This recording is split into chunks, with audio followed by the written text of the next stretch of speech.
control. Good. Coach waved his hand, clearly glad to have the conversation over with.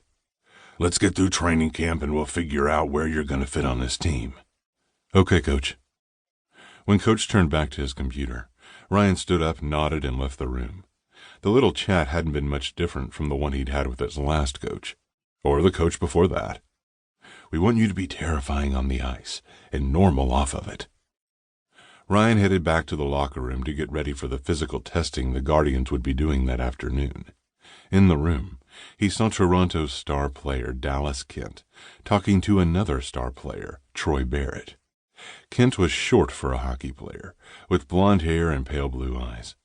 He wasn't what Ryan would call attractive, but that was mostly because his arrogance showed all over his face.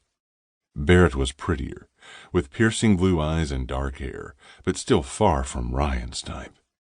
Ryan figured he may as well introduce himself to the men he was expected to protect. As he got closer, he could hear Kent describing his previous evening's sexual exploits in great detail to Barrett. Kent didn't even glance up at Ryan when he'd approached, leaving him to stand awkwardly while Kent finished his gross story.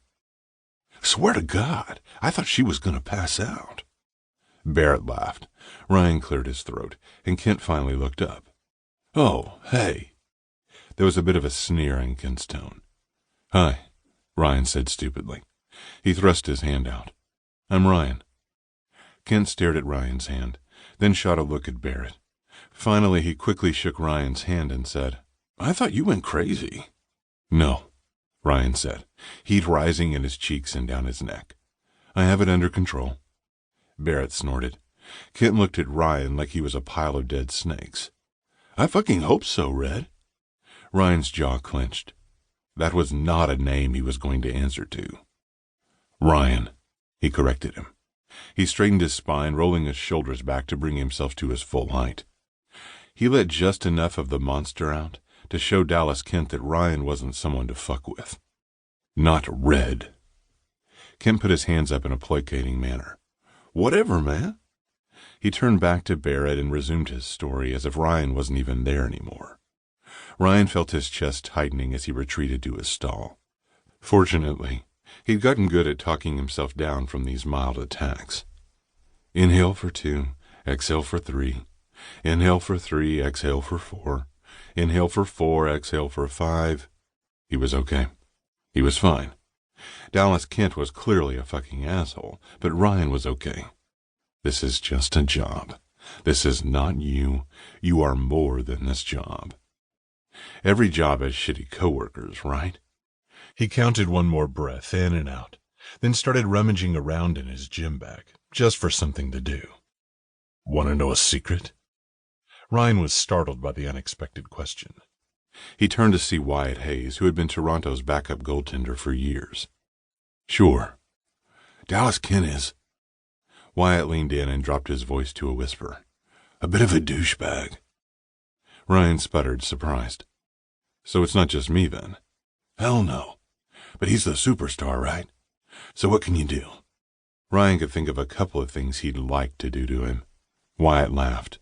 Holy shit, Price. Your face. You can't punch him. I know. I wasn't gonna. Well, if you change your mind, make sure you tell me. I want to watch. Ryan shook his head, but he was smiling. He decided that he liked Wyatt Hayes. So that was something. He had thought it might be different this season. In retrospect, he had no idea why. Since his junior hockey days, Ryan had obligingly filled the role of enforcer on any team he played for. He had never been enthusiastic about it. If he'd wanted to be a boxer, he could have followed in his father's footsteps and been one. Ryan wanted to be a hockey player. This past summer, after learning he had been traded yet again, Ryan had decided to throw himself into training.